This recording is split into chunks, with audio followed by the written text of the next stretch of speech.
I'm so happy to be here with you online and also in person. There's so many friends, family members, and also kind of our new expanded family. So I'm very happy that everyone's here today. So thank you, thank you, thank you. My goal for today is to share some foundational items that will allow for us to develop a common lexicon and a common framework to be able to move forward in betterment together. Maybe if we started at the beginning of this lifetime, it might be good. So in this time, when I chose to come into this planet, I was having a conversation with God, and God told me that I could run the world's financial system. I started thinking about what that meant. I was modeling and predebating that out. What does it really mean if you're personally responsible, just say for everything in commerce or exchange for this entire planet? And for me, no matter what I did, I always wound up on a yacht in the middle of the ocean by myself alone, not knowing who I could trust. And so to me, right, that if there's only one outcome, it was really kind of boring, right? So with that, then I went through and I told God, I didn't want this predetermined outcome. And this time, quote unquote, I got kind of a blank check. I've been cashing it ever since. But the blank check of this time I choose a harder game board. And so in that, I had a very background and experience in a lot of different kind of vignettes. And so some of that included realizing that at 3 years old, maybe I made a mistake. We all realize that. Yeah, right, yeah. So the next part of that was, hey, well, what do I do about it? So I started taking some personal responsibility, and by 5, I'm working outside of my house to earn money so that I could, quote unquote, run away. And so that was kind of my thought. A little bit before that, though, somewhere between 3 and 5, I was shaking my fist at God and saying something like, this wasn't our deal. And so with that, and I want to just kind of pause that for a moment, because at that moment, time and space actually collapsed into kind of a two-way mirror. And so I'll revisit that in the future. But for now, what wound up happening for me is that I took some time and I started studying. And maybe I read like 1,000 books by the time that I was 8 years old. By 9, I scored out of high school. By 10, I was working full time. By 13, I started my first company. Back then it was entrepreneur, hustler. I was running a SkyTel pager with an 800 number, way back in the day. And so that's eventually grown on to become a multinational conglomerate with, earned contracts somewhere in the range of $500 billion for the U.S. federal government and for other entities around the world. And so with that, now we have a multinational computer telephone integration system, PBX, multinational call center support. And so from then, till now, hey, where are we at? And then where are we growing together? And so that's kind of where we're starting kind of this first, couple slides. And so for me, it's really important to get that common foundation so that we can build up, and so that we can begin to express our concepts and the beauty that we're all bringing in here to this reality. And so with that, and maybe without further ado, I'll kind of switch to the next slide. So, Okay, can I ask a question about that? Absolutely, please. The banister on the right-hand side goes up and cut people off. You can't walk up the stairs. Why is that? So this is AI hallucinating. Okay. So with that. So what you've got right here is a Notebook LM from Google, okay? And it's pretty cool. So I took some of my other talks and we fed it into the Google AI, and then it began to hallucinate. So it must have had some really good stuff from the 60s. And but with that, it was kind of neat in its logic engine, because I think AI thinks that it knows a lot, and maybe it does. And so kind of the difference engine, best I can tell, is that it said, hey, what does it know? And if it don't know something, then it must be important. So it kind of pulled out the things that was new and wasn't plagiarized, and then it kind of presented it for us. So for me, when I look at ontologies and taxonomies, I want to start again at that foundation. I want to build up so that everything that we're doing is always upscaled and better. So I asked it for some version, right, of stairs. So you may see some progressions throughout some of the slides, and I'm very happy for us to be open, ask any questions. One of the things that I can share with you, for me at maybe 16, 17, something like that, I was recruited to go work for the largest privately owned corporation in Texas.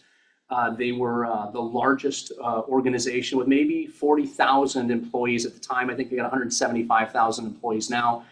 And when they put me through their executive management program, I was the youngest guy to ever do that. And so they taught me about business process engineering and total quality management and continuous improvement. And so this is, even from a very young age. And back then they talked about leadership as an art.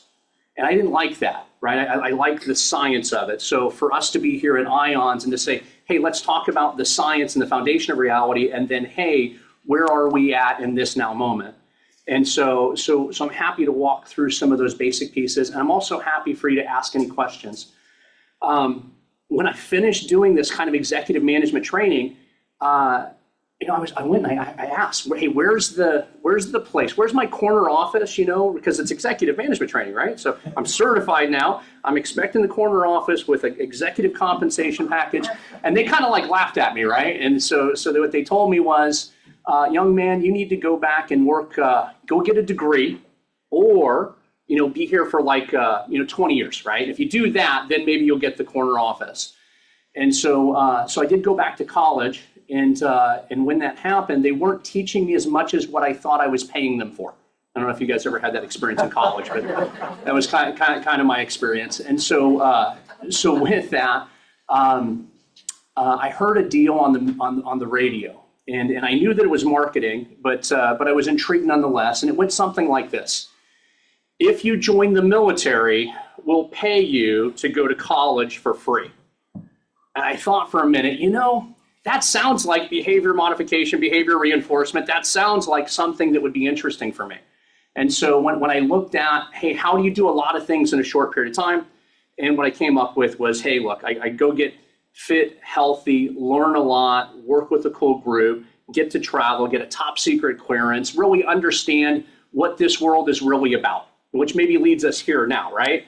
And so, but there was this kind of mystification that I had, and I really thought that there might be in this human reality a top secret room called the Sensitive Compartmented Information Facility, a SCIF, right? Might be a top secret room somewhere where if you open the door that you would magically get smarter on the other side. It turns out that thing doesn't really exist. And but with that, when I joined the military, I was meritorious promoted in boot camp. I was 22, so I was a little bit older because I'd done some of the college stuff for a while. I did have my company, and so I was making six figures, and then when you join the military, it's in the fine print. They don't tell you this, but it's like $6,000 a year, so it's like really, really low. And so that was a hard adjustment, but I was meritorious promoted in boot camp. I was meritorious acknowledged in combat school. When I got to the intelligence schoolhouse, something like 70% of all the Mensa certified geniuses kind of failed out. Of the 30% that remained, I earned what is essentially the all-time high score at the Naval Marine Corps Intelligence Training Center. And so, and I'll walk through how that math works later, but one of the things that was really neat is they said, where would you like to go in this kind of man's military, in the United States Marine Corps? And I was young enough and smart enough to ask the elder gentleman, the wise guy. I was a master gunnery sergeant bot, and I says, hey, where is the best place that I can go? And quite honest, I was a young guy, so I was looking to like, hey, how can I get down to Australia to see pretty girls? So that was at the time. And so he said, well, look, the best way that you could go to the coolest duty station that'll get you to Australia is to go to MCAS in Iwakuni, Japan. And so I spent a year in aviation and then got promoted. And there's some pretty cool things that we did, but that's really not the purpose of this call. I did spend 7 back-to-back tours with the 31st Marine Expeditionary Unit at that time, special operations capable, Tier 3, Tier 2 promotable, and even during 9/11, we stopped the bad guys from overrunning the embassy in Jakarta. We were running modlock ops off of Iraq and then into Afghanistan on the night of 9/11 with guys that you may have heard of, like the SEAL Team 6 guys, the Delta Force guys, the CIA guys, that kind of stuff. And so, but what was really kind of neat in that background, I went through a special course called Multi-Source Fusion Intelligence Analysis. So they gave me 30 organically taskable collection disciplines. I got to work with those 7 different iterations. And so with that, when I was going through school, and just to lay the foundation for us together as a group, they said the only way that you can maintain integrity, where you have a high credibility, a high common belief system, is always provide source attribution. always don't take credit for yourself. Always share where this information comes from. Because the information itself may be tainted, it may be adjusted, it may be altered, it may be perception-based, as maybe everything is. So when we get here today, if you have a question about what I'm sharing with you, I'm happy to the extent that I can recall, and also understand that Google hallucinates, right?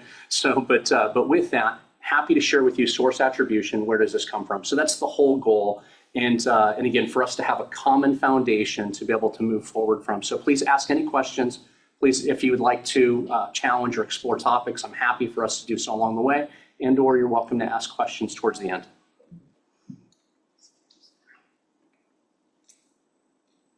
Where do I point this at? Oh, have you got to push the button, turn it on? Push the button. No, it's turned on. Push the, sorry, I didn't show you how to use that. There we go. And you know what? Screen again. There we go. Yeah? All right, here, tell me. It's very high tech. That's what I'm saying, right? That's okay. Watch the master here. See?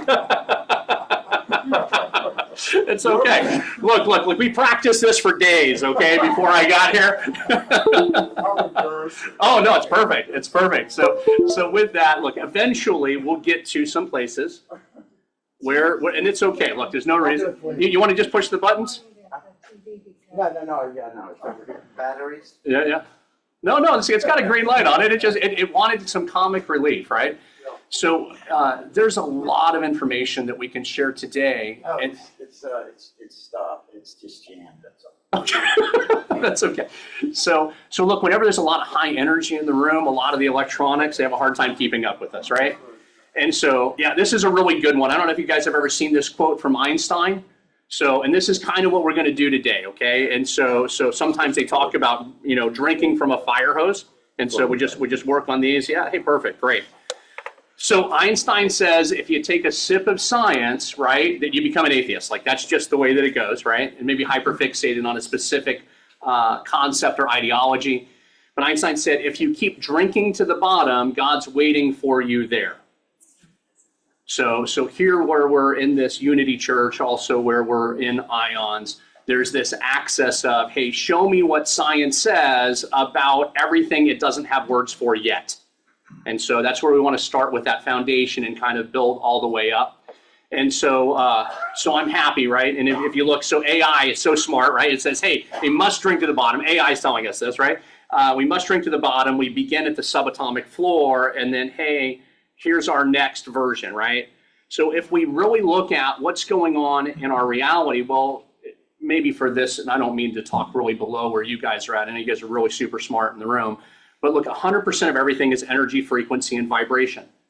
And what's really cool is if you get into the discipline of cymatics, you'll notice that there's preset frequencies where by themselves, right, if you go through and take the speaker or the frequency generator and you put a whole bunch of salt or sand, then the normal thing that you might imagine is that all of this stuff that's just going to vibrate straight off. But in cymatics, it shows that's not really the case. So this stuff will reorganize itself into kind of the foundation that might make up sacred geometrical foundations of our reality. And so we could get into the chicken or the egg question, right? Which one comes first? Is it a sacred geometrical foundation or is it a cymatic foundation? I'm going to say that you choose. Here's the other part of that is, in my mind's eye, hey, we have this known fabric, right? So this is our cymatic foundation that is sacred geometrically organized. And that's how I'm going to say it. But, I'm happy for us to go through and to explore this and to run greater tests together in the near future. Once you get beyond this kind of thing, you're saying, hey, and these are important pieces. You've got matter, dark matter, and plasma. And this is, yes, sir. What is plasma? See, that's really a good question. So here's what's really cool. Later on, when you come out to one of our facilities, or I'll show you a really cool website down in New Zealand. It's called altered-states.net. I believe that's the right one, but you can Google it, Altered States, and they have a lot of really cool plasma tools. And the plasma tools work with us and our physiology in the better way. And that's also part of why that I wanted to make sure that we had this foundation. So here's the deal. there's a certain material reality that you can see. And then there's everything else that all that is. And that's the part of the awareness that I want to go through and to bring into it. So for us, when we say, hey, what is plasma? Well, plasma is a solution that will heal your body and re-energize all that you are.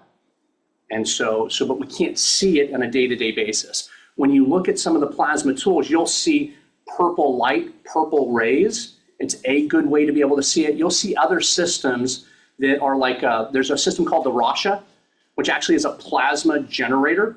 And so you'll be able to see that as you pull in this energy, that it allows for you to come into a non-binary field that will, in an organic, and if you look at, like you've got a digital way and you got an analog way, right?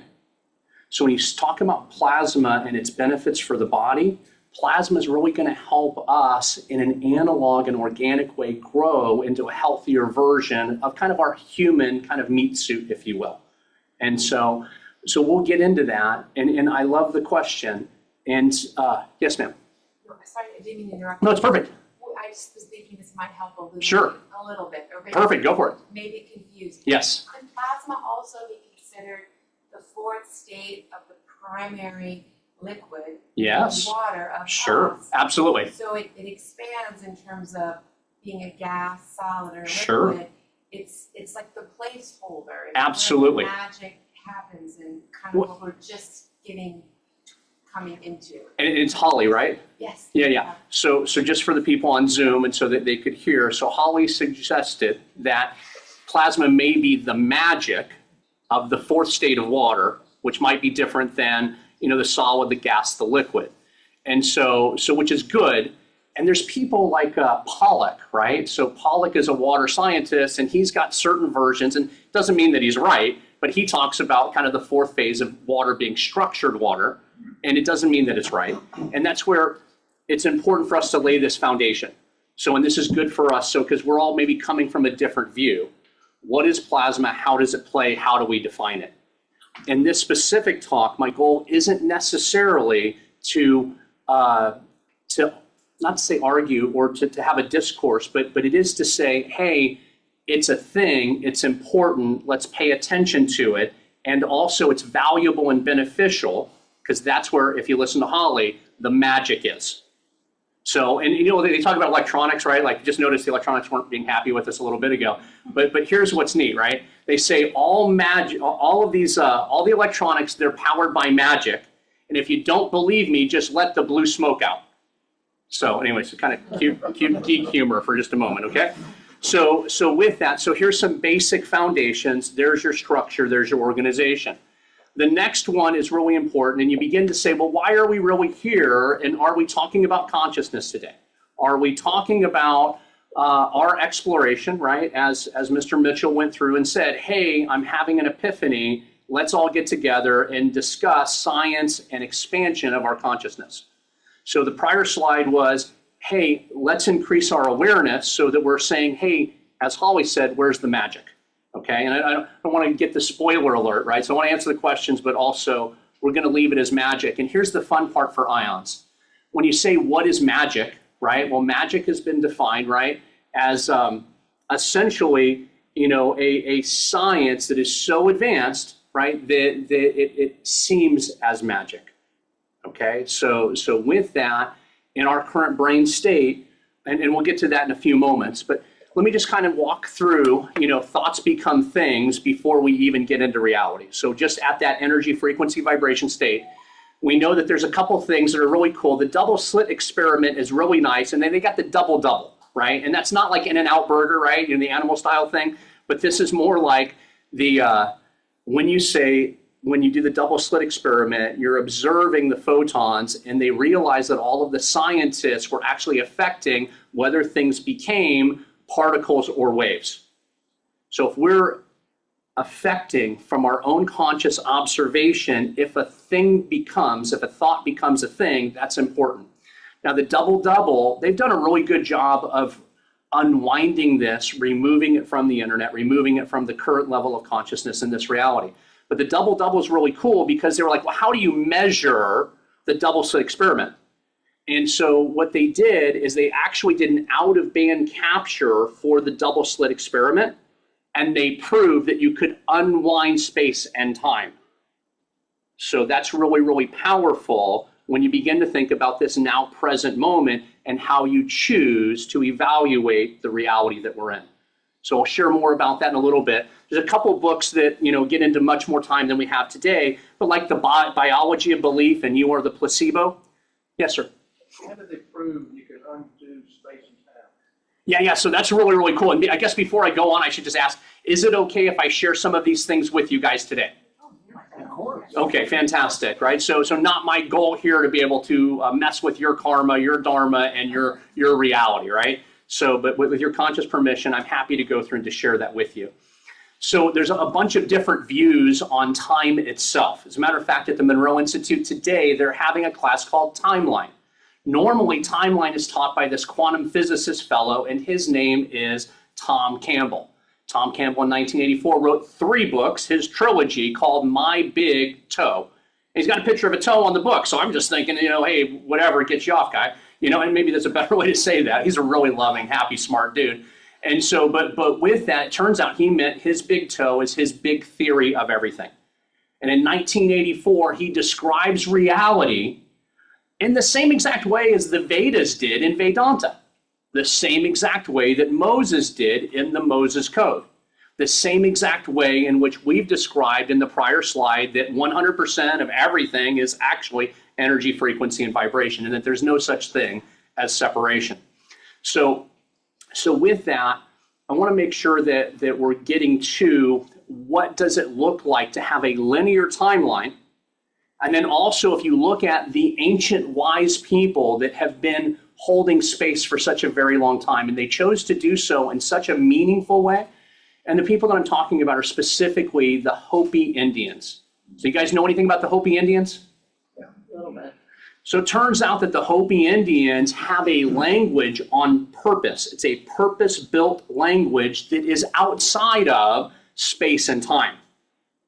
So in the Hopi Indian language, there is no over there or over here or then or when, there is only now. And in this present moment, like if you put in, right, so above, so below, throw a rock, drop a pebble into a lake and see what happens.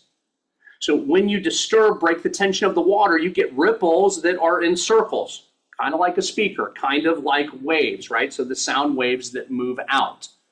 And so there's some really cool things that we can get into with the frequency of sound, and even in the Bible, the Pentateuch, the Torah, when it talks about the creation of this reality and how did things go from word vibration into this specific reality. And so there are certain really cool science papers that talk about sound itself can be faster than light depending on the medium.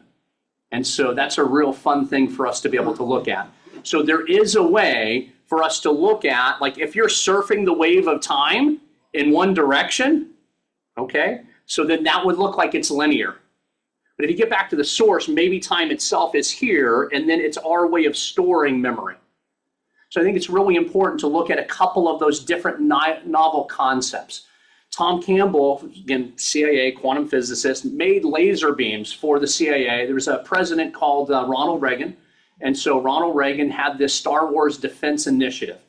And so it's really interesting. And Tom Campbell was such a loving and smart fellow now, like hippy-dippy kind of loving guy, right? But I got a master sergeant in the Air Force, okay? And so the master sergeant says, oh, well, I know Tom when he was a young guy, okay? So master sergeant kind of dimed out Tom a little bit. And he says, look, I personally witnessed Tom taking Star Wars laser beams and blowing up shipping containers for fun during lunchtime. So you never imagine that this hippy-dippy, lovey, wonderful, brilliant guy is also, hey, the same guy that was responsible for inventing laser beam technology for the Star Wars program that doesn't exist, by the way, right? So anyway, so that's kind of some of the background there. And what's really cool in Tom's method or view of time itself is that Tom talks about it in a linear way, as he should from a quantum physicist perspective, but then he goes through and he adds in kind of the eye of the observer. So what is time relative to your position in maybe a 7-axis kind of way? And so we'll dig into that a little bit later, and I'm thankful that there's a party tonight where maybe we've got 4 hours and maybe we'll be able to talk about some of these things. So without getting too far, there's a lot of material, and I want to make sure that I'm at least sharing some of these foundations. And later I'm going to share with you a personal vignette. And the personal vignette that we have is about my own timeline experiences. Okay, and so I believe that will help, at least from my view, share how time is meaningful in a personal way to me, but it's also consistent with the Hopi Indians. Remember, they purpose-built language. Here's the deal with their ancient book of the Hopi. According to them, in ancient lore that's directly aligned with Herodotus, okay? You guys know Herodotus at all? It's the first Greek historian that tracked down oral recollection of what history actually was.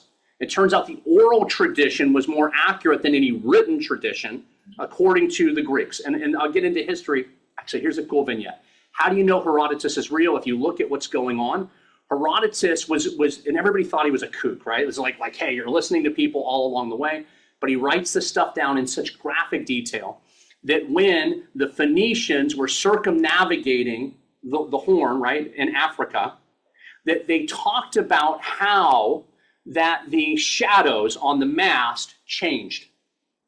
Now, at that time, they had lost all ability to circumnavigate the globe. There was no way to fact check what he was saying. It was only hundreds of years later that we regained the ability to travel around the world in these big ships. And they found out 100% the thing that Herodotus didn't know and no one could prove at the time, but then in fact, oral tradition was accurate, valid, and meaningful. And so now when you get that and you go back to the ancient book of the Hopis, what do they say? Oral tradition written in their book with their conscious designed language shows 6 great cataclysms that they survived through because they were outside of time and space. They also stated that at the end of times, at the end of these given cataclysmic activities, that those with the tops of their heads open moved to the mountain, and those are the ones that survived. So if you practice this lifestyle outside of time and space with conscious intention, that you wouldn't be subject to time itself. And so this kind of goes into some of the things that we teach SEAL Team 6. So I've got some, maybe a little bit of background, right? So for me, I'm going from how do we program computers? How do we work with technology? How do we build things that require systems integration? The next one is, okay, well, from there, it's kind of systems hacking or computer hacking. I went to biohacking, learned to be a doctor of integrative medicine, and then went into consciousness hacking. And so right now, in part of this ontology, that's my way of growing and also sharing. So that's the lens that I'm sharing information with you from. And so, but when we get to that kind of next level, maybe I'll show you another slide. so anyway, so you've got Tesla's talking about this. There's some really good books that are here, and Schrodinger's cat, just because we're going to talk about cats a little bit in this presentation, but the more important one and more germane to what we're going to be talking about today in human physiology and how each of us walk away from this experience together in a better way. So there's a thing called, not Schrodinger's cat, but there's a thing called Pottinger's cat. And that's really important, and we're going to get there in just a few minutes so that everybody gets some benefit in what we're sharing today. So, so highly recommend a couple of these books. We get into the next one, and so there's a thing called The Secret of Water. There's also, it's a documentary, also a different one, which is called Top Secret Water, also documentary. A precursor documentary that you'll really like, and that one is called What the Bleep Do We Know? So 3 documentaries that if you haven't seen those, really, really great. There's a different movie, right? And it's called No Solar or Astral City. So you can find it on Google. And so this is a Portuguese movie that talks about multidimensional experiences as what the bleep does as well. So just kind of laying that foundation from in this given reality about other realities, and then also about kind of our physical instantiation. So as Holly was grateful to say, hey, there's the magic. And so right here, essentially, we're the magic of this water-based reality. Now, here's what's really cool. So they've got this thing called applied movement neurology. So I know some of you guys are body workers in here or light workers, or you do some other kinds of things. Now, Oxford says real simple things about science on the ion side. Oxford says if you can't measure it, you can't count it. And so today we really have very, very small technologies that don't accurately give us all of the information about who it is that we actually are. So Oxford says because today's machines and measurement technologies cannot determine the amount of water in your bones or cartilage, the science of it says you got to remove those from the equation. If you do that, then you wind up with, instead of us being 72 to 90% water, which is kind of, the given Western idea, Oxford at the university with the smart people, they say we're actually, once you remove the stuff you can't count, you're actually 99% water. So if you're 99% water and I'm 99% water and the stuff between us is this stuff called humidity that's also water, then there's no such thing as separation. But now what's really interesting is that the next part is the cosmic giggle, the wink to help you remember to increase your awareness. The cosmic giggle says we don't call it humidity at all. What we do is we call it relative humidity because it relates us. So we get back to the foundations of reality, 100% energy, frequency, vibration, right?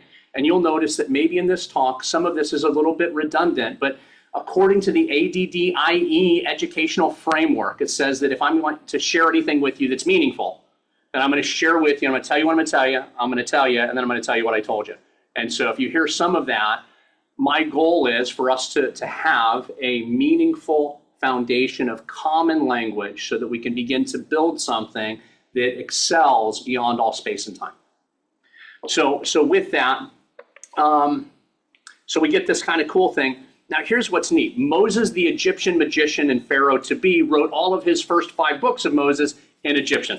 And his brother Aaron translated it into the slaves' language that was not mature.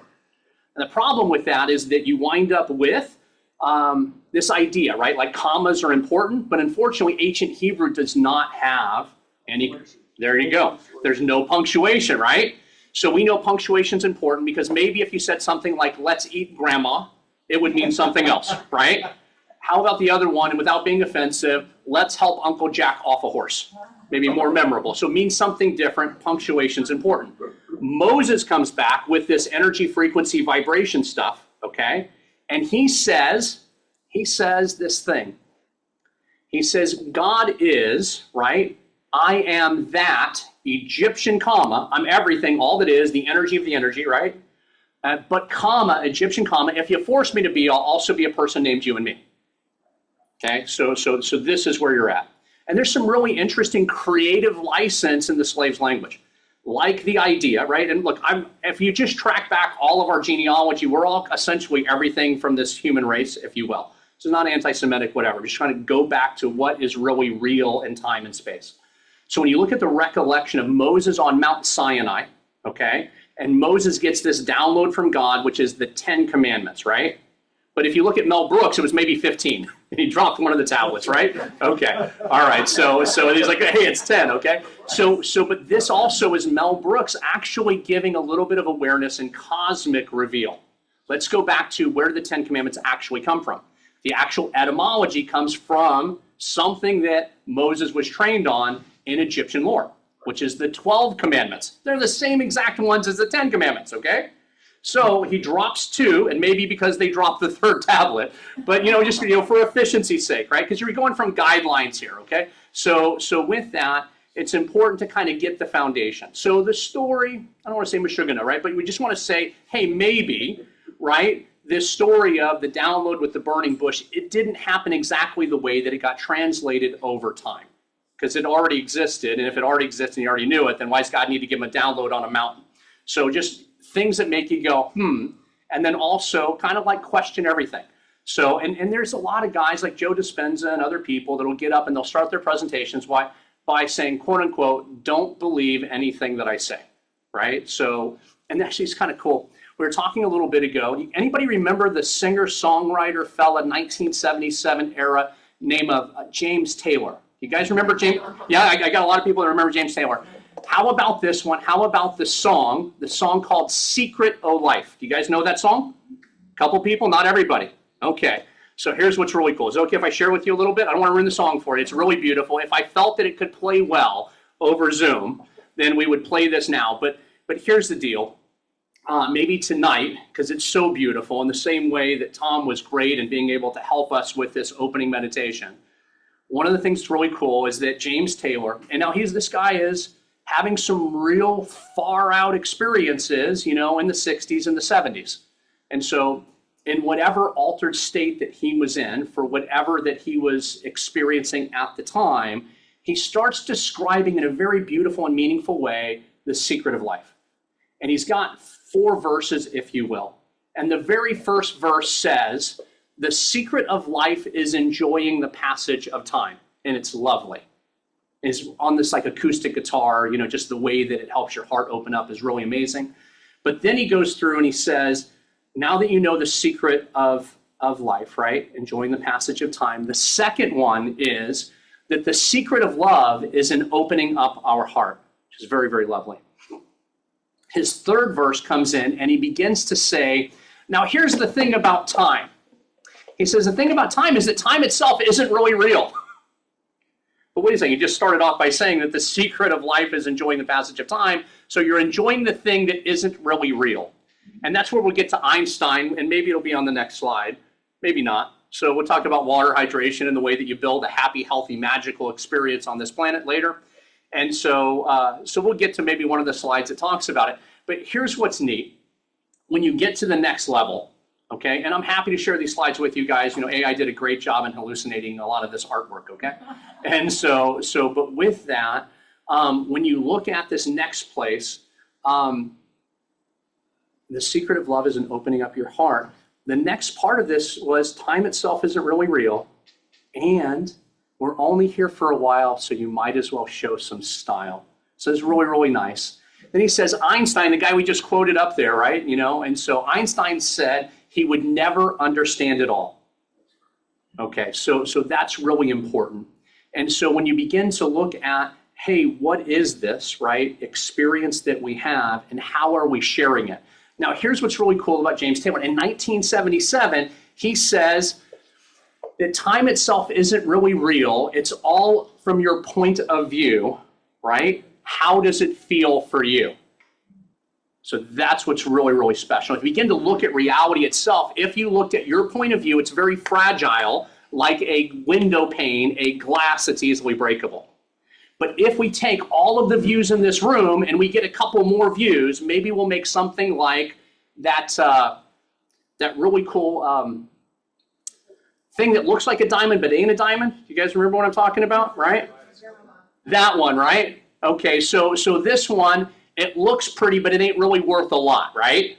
Okay, so cubic zirconium, something like that, right? And then you say, well, what's the next version? And that would be like, hey, if we got some really good views, then maybe we'd make something like a diamond. Anybody know how many facets are on a regular diamond? Anybody get married here before? Know anything about this stuff? Color, cut, clarity, and facets, right? So, and then we got fire. So there's inner fire in the diamond. So do you take the time to measure out your diamonds well? Now the difference is the difference between a regular diamond and a signature diamond. Anybody know the difference? Something like 43, 53 facets, right? Depending on who your jeweler is. 86 facets, signature diamond. So this means that if we can go through and all come together in a beautiful way and love your point of view, we're going to get something that's meaningful, beneficial, and synergistic. Now all of a sudden you do amazing things. And so we'll talk about that a little bit later. It was really interesting, a personal story, right? So here I am, one of these guys that came into this reality, and I didn't meet a lot of people like me growing up. And so I really wanted to be back with people like me. And so I didn't know what that meant. But I thought, hey, if there's any place that I could find more people like me, it might be in this kind of Mensa intelligence program area. And that was kind of true. But now all of a sudden, right, we get to our first duty station. I told you MCAS and Iwakuni. The sergeant walks into the room, kind of like the double doors over there, walks in and he asks a question, okay? I didn't know that this was going to be so powerfully charged, but he might as well have thrown in a grenade. Because what happened next blew us all away. You got these golden boys, right? These 4 of us in each of the corners, right? It might have well been a WWE match or something like that. But he throws the question in automatically. Automatically, all 4 of us respond to the sergeant without even thinking. Autonomic, boom. There's your answer. Here's the freaking problem. Each of us said something different, okay? So what happened is that we all then, as we knew in our gut, this is the right answer, all 4 of us. The next automatic thing that happened is we looked at each other. If looks could kill, we just wiped out like the whole universe, right? Like, how dare you, other smart person, say something different than what I said? And then the feedback happened because the answer happened. Wouldn't it be really, really cool if we got other smart people who came in and were always right? How much time could that save? You have 4 different right answers for any given solution. We're digging it. So we all kind of like puppies with our tail between our leg went through and acquiesced that maybe our ego needed to go out of the room and that the only way for us to be able to be there in a beneficial way was to honor the point of view from each of these other really brilliant people. So let's go on to this next one. So here's the deal. Turns out that our human experience isn't what we think that it is. So there's a book called 10% Human. And what does 10% Human tell us? It says that, in fact, all of these human vehicles that we're in, that they're 90% bacteria, okay? So that's really important to get a hold of. And we're only 10% DNA, okay? And so, but that our DNA, if you look at it, what is the real record of who we are? So our DNA has DNA in perpetuity, and they made a movie and a video game out of it called Assassin's Creed. Also, they found out that our DNA has DNA, not just DNA, but it has multi-dimensional DNA. That's kind of cool. The multi-dimensional DNA, and how do we know that we have multi-dimensional DNA? This comes back to like Spock from Star Trek. So he talks about, like, if you've observed everything and you've tried to figure it out and you can't figure it out, right, then it must be the other thing that you're not paying attention to. So the way this goes is that when they started doing the whole genome, right, of saying, hey, here's your DNA. Now, again, this is the epigenetic expression, right, which is you guys know about the Russian dolls where you get the one doll and then there's another doll. Okay, so this is essentially the way that our DNA is, okay? And so if you look back again, Torah, Pentateuch, Old Testament, Islam, anything that goes back to Abrahamic faith, granddaddy's God, right? If you go back to this time, what does it really tell us? It says that the sins of the father will go down for generations. And then here's how you know that we're in the cool reality now, okay? Because when I came into the reality and I asked for a Harvard game board, it was like 3 to 4 for the bad and maybe 7 to 10 for the good, okay? That was not good odds. But now if you go back and you read the current version, it's thousands of generations for the good. That's how you know that we're already in a really beautiful state of being. And so, but with that, if you look at, hey, the 3 or 4 really is the Rubik's Cube of what your parents gave you. Now also kind of this other thing. If you want to be Israeli, you got to know who your mother's mother is, right? The intentional misdirection here is that if you read the Pentateuch, read the Torah, what do they tell you? So-and-so's daddy begat so-and-so, daddy begat. So this is the intentional misdirection, okay? So if you're going to go through and you're going to publish a book where you want everybody else to be less than you, then you would go through and say, let's track the daddy side, not the mommy side. The problem is in DNA, mitochondrial DNA is who we are. If you want to know who you really are, it's mommy's side, and the mommy side is not the published side. So there's some information operations for subjugation, but we'll get into that stuff. Not to be inflammatory, but just to say, hey, isn't it interesting that? Things that make you go, So let's get back over to our multidimensional DNA. Really interesting. They found that at this highest level of expression, without examining all the different layers, that there is in fact a direct, at this layer, you have for fish and birds specifically, spots or stripes. Spots or stripes. If you take it away, it don't exist. Ain't no spots, ain't no stripes. But in fact, we know that there are birds and fish that have spots and stripes, but don't have that. So this goes back to Spock, and what Spock says is, hey, look, if you took away all the logical stuff, then it must be multidimensional DNA. So that's maybe a science conversation for us to have some other time, but also maybe really interesting if that also helped us unlock the key to multidimensional travel and experience. And we'll get back to that in healing here in just a moment.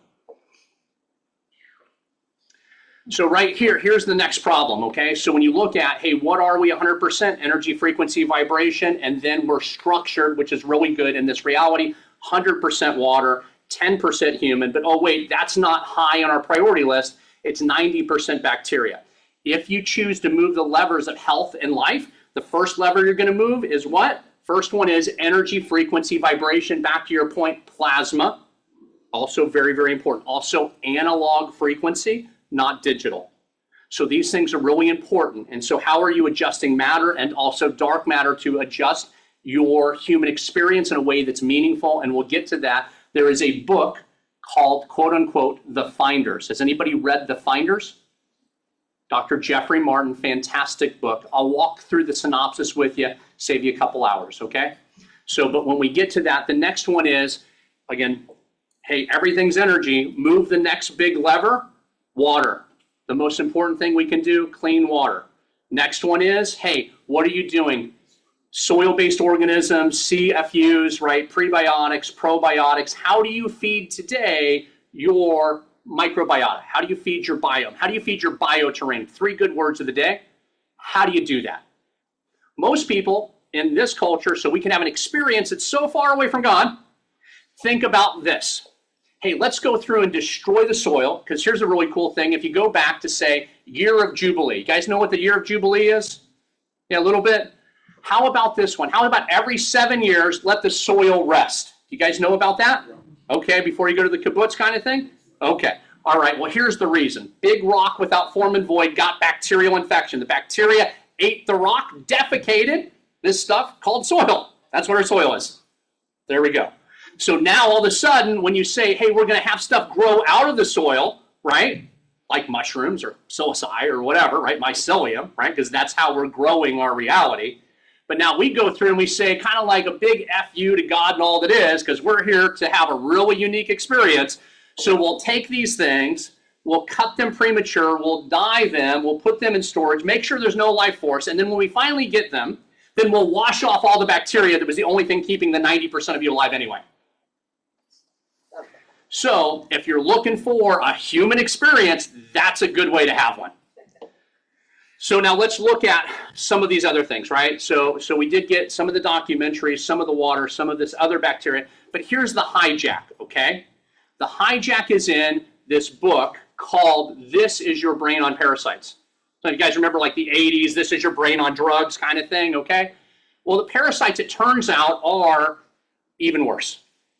It turns out that if you went through, like, so let's go back to kind of Abrahamic faith, let's go back to the Old Testament, before the Pharisees and the Sadducees.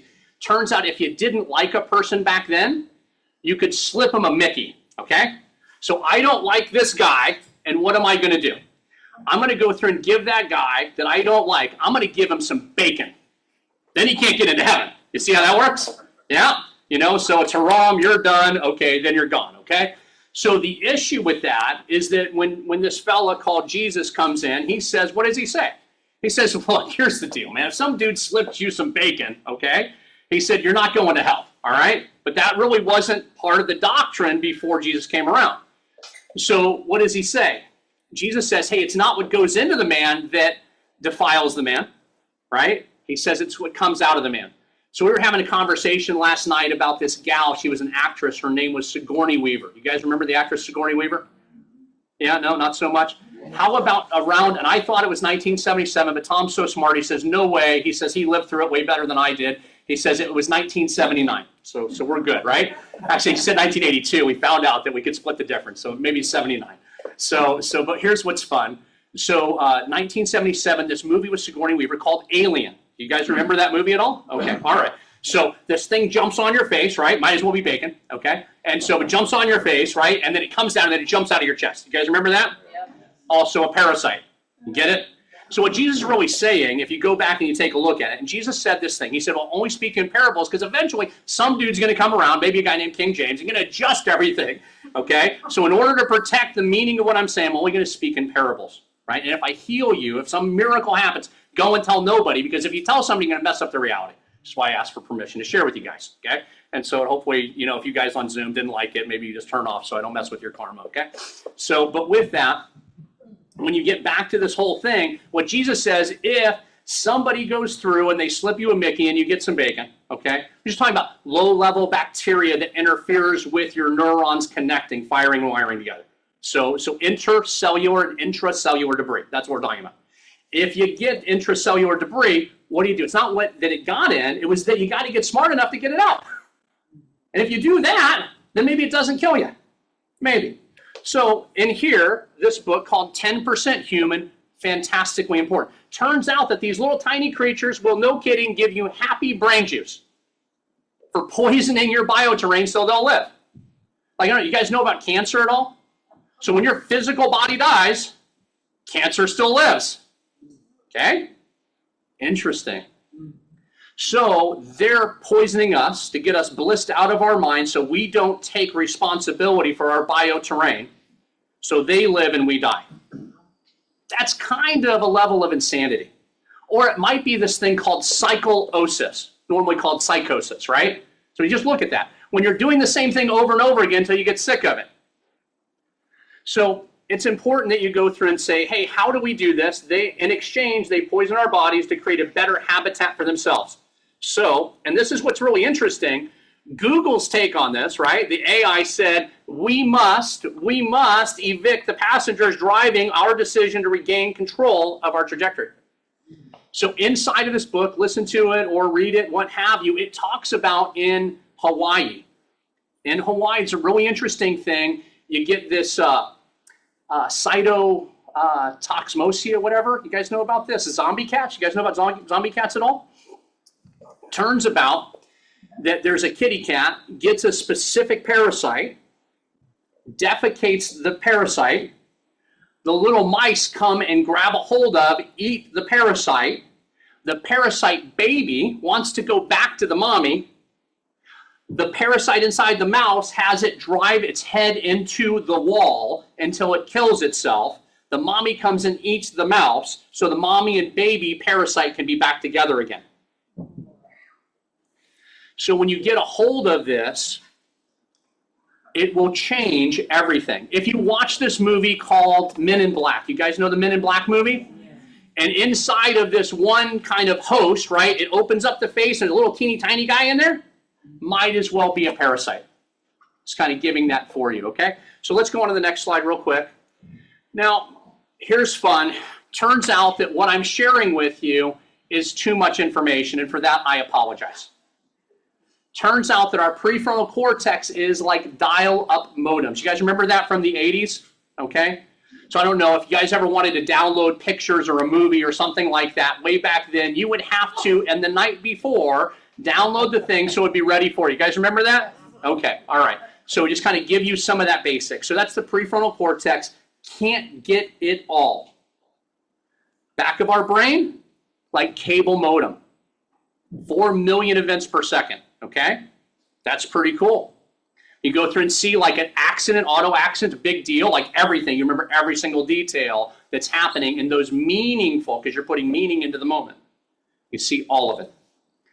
What's more interesting is that if you simply get out of your head, right, and this is where we go mind over matter, you don't mind, it doesn't matter. It's kind of cool deal, okay? But if you go through and you trust your gut because your gut is always right, very, very important. Your gut is always right. If you're listening to your gut, you're always right. So now what's really interesting for us is that if we go through and you look at what's down below, right, the number of neurological connections in our tummy is more than all the stars in the sky and more than all the grains of sand and all the beaches for the entire world. That's very, very important. It's basically we're saying, hey, below your neckline is more than the whole internet. Dial-up cable modem and more than the whole internet. So like we're letting, in our current society, in the upside down, we let what we see, believe, perceive lead what we're doing, which takes us away from unity consciousness, takes us away from awareness, takes us away from all that is together. Yes, Holly? Would you say that the hierarchy then of that would be to gut biome, instinct, and then maybe it would revert to the brain stem, also being not better, but more expansive and more available to the conscience, the actual consciousness versus frontal cortex, like that level, maybe like. So this is this, and that's exactly why I wanted for us to be able to have this conversation of ontologies and taxonomy, so we build up and develop a common lexicon. When you get back to James Taylor, he says, how does it feel for you? It's all from your point of view, okay? When you get to this, you would say, how do I feel? Am I comfortable in my own skin? Okay? Then you might say from, because that's the largest organ that we have, by the way. If you said from, how do I feel? Am I comfortable in my own skin? Then maybe from there, maybe I might, how does it feel for you? Central nervous system. From there, super consciousness, tummy, dantian, root chakra, and then river of living water, boom, okay?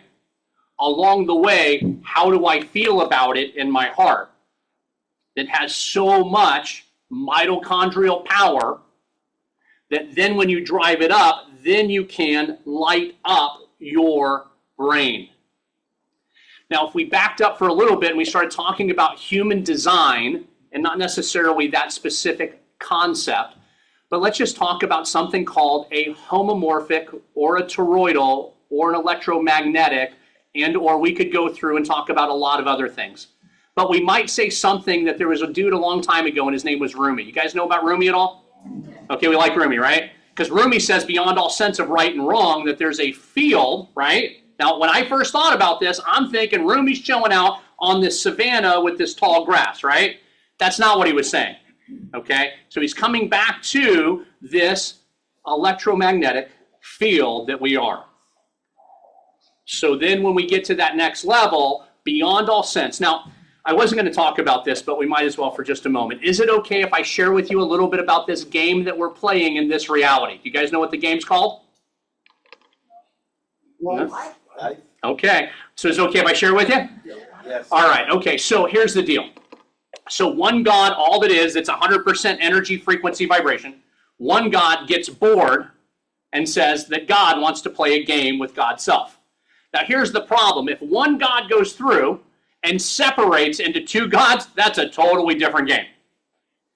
But in one God, what does God do so that he doesn't, quote unquote, turn into two, but can have a really radical experience? So one God goes through and splits open, okay? And this is the game. The game is creative versus logic, all right? So in the game of creative versus logic, we might have this thing, right? You guys know, what is the creative side of your brain, Glenn? It's the right side. Oh, that's interesting. Beyond all sense of right and wrong, there's a field, I'll meet you there, but the creative side is the right side. Wink, wink, nudge, nudge. Also, by the way, I'm just going to say my expert witness for this moment is Glenn Weiner. Amazing fellow, licensed clinical psychologist, yes? Decades of experience, says the right side of your brain is in fact the creative side. So just to make sure that we're reading in our expert witness properly. But with that, then the other side, and here's the problem with creativity. You guys ever heard this term of art? It's called starving artist. You guys ever heard that one before? Okay. You know why they're starving? Because they got no logic, okay? So here's the reason, and here's how we fix it, okay? There's a thing, and this universe works on a principle called low entropy. So we're all Energy Star compliant. You guys know about entropy a little bit? So everything shouldn't fall apart so fast, but it always does, okay? So laws of thermodynamics. Now here's what's interesting. When you get to, if you're over here being artistic, it takes a lot of energy to go to the other side of your brain and be logical about it. Also, same. Let's go to No Solar, the Astral City. It's a doctor, he's a bean counter, he dies, he strokes out, okay? The logic people, the bean counters, also don't have life and life abundantly, statistically speaking. So in either way that you get it, if you get stuck on one side or the other, you're missing out on the beauty of life as it is. Now here's a cool thing. There's this company called Cray. Do you guys know about Cray? Yeah, Cray does supercomputers, okay? Also, by the way, I did become a quantum computer certified programmer on the D-Wave platform in 2017. Also, I built the supercomputer for the Joint Strike Fighter to model and simulate the absorption and deflection of enemy radar on emissions so we could make the new stealth better than the old stealth. And I got to help put in the $2 billion laser beam at the Pentagon called Pentagon Shield 2. Turns out laser beams aren't as cool as you think they are, so we can get into that later on. But just as it goes, we've got some pretty cool things that we can share with you. So So let's come back to, hey, where are we at now? So we're in this place of separation for logic versus creativity. Now it turns out that Cray found out on the supercomputing side that you could have this thing called a microprocessor interconnect. And every single time you connect one new between the microprocessors, you get 100 order of magnitude new benefit. Very, very cool. So it turns out that if we on purpose start reconnecting our corpus callosum every single time we do this, every single time, we develop 100 order of magnitude new potential. Which is why Tom so graciously started off with this really cool thing he did this morning with solfeggio. There's a science term for what he did. Some people would just call it a singing bowl. That's like a toddler's version. Start off with solfeggio. Do you guys know why we play solfeggio? You know the benefit for your brain when you play solfeggio? Okay, so here's the deal. With that, when you have solfeggio, which is the ding, zoom, zoom, zoom, zoom, zoom, zoom, all the way out, right? Okay. Our brain loves, our body loves good music. Only good music, right? I'm just saying, right? We love good music. Now, when we love good music, we want to, in our experience, dance to the rhythm. We want to dance to the music. The problem is with solfeggio, it's a numerically sound, non-repeating pattern. So our brain will chase that music and never catch it. And in that way, it will wear out, exercise our brain, and when it does, our brain will come down into a parasympathetic state, a place of full coherence, a place where by osmosis, not doing anything but being something, will give you new potential. This is why you have the Tibetan monks or other people that will go into a state of prayer and meditation. See, in the Bible, it says that you should pray and meditate without ceasing, but in America, we don't teach people how to meditate at all. As a matter of fact, we villainize that because of this guy named King James, and that's really different. We'll talk about his book on demonologies later on, because he definitely said something like, do as I say, not as I do. And so that's a whole nother rabbit hole. But so let's go through. So now that we understand a little bit of our processing, now we can kind of move to the next level. Now, there's a movie called It's a Wonderful Life. You guys ever watch It's a Wonderful Life, Jimmy Stewart, Christmas movie? So you guys remember the opening vignette? Anybody remember? So you got this treble clef version of God, big star cluster nebula, so Archangel Joseph, teeny, teeny, tiny little dude, okay, Clarence, right, teeny, tiny little star, okay? So he's coming there and he makes a deal. He says, if I go do this big mission, save this dude's life, right, if I do it good, can I get my wings? Now, what Clarence didn't know is that if he simply imagined it better, he would have already been what he needed to be. So it turns out, and we're going to walk through this a little bit, but this part of Inception right here is really that agreement. God says, hey, it's okay, you have the charter, you need to put things on the right timeline, if you will, okay? And we're going to get back to this right or wrong kind of thing in just a moment. But now when you go through and you get to it, Archangel Joseph says, we got a problem. God says it's okay, get Clarence. Clarence says, let's go get some wings. Do you guys remember one of the first things that Clarence did when he wound up, I guess, in Bedford Falls was the name of it? You guys remember? So I think that he winds up being there, and as I recall, he winds up in a pub. Do you guys remember that at all? A couple times, right? Okay, so and then maybe there's a pretty girl and she's sitting there, and maybe there's a guy behind there, right, behind the bar, and he's serving alcohol, libations, right? Now, Clarence wasn't a spring chicken. So if you look at Clarence and you're saying, hey, if you've been out of body for some time, maybe you might want to sit down and have a libation. Maybe, in fact, there's a pretty girl. That might be also a fun time for everybody. But at the end of the day, he doesn't do that. He stays on mission. So we come back to, hey, Inception's the contract, and then we get to, and this is really interesting because this comes from Monroe Institute, RV2, Remote Viewing 2. They go through in the big reveal, and I had to pay like tens of thousands of dollars to be able to get to this level, okay? And so, you know, they say that truth is simple and falsity over complex. So, so this fellow, Joe McMoneagle comes off and he says, here's the big reveal, okay? Intend, attend, expect.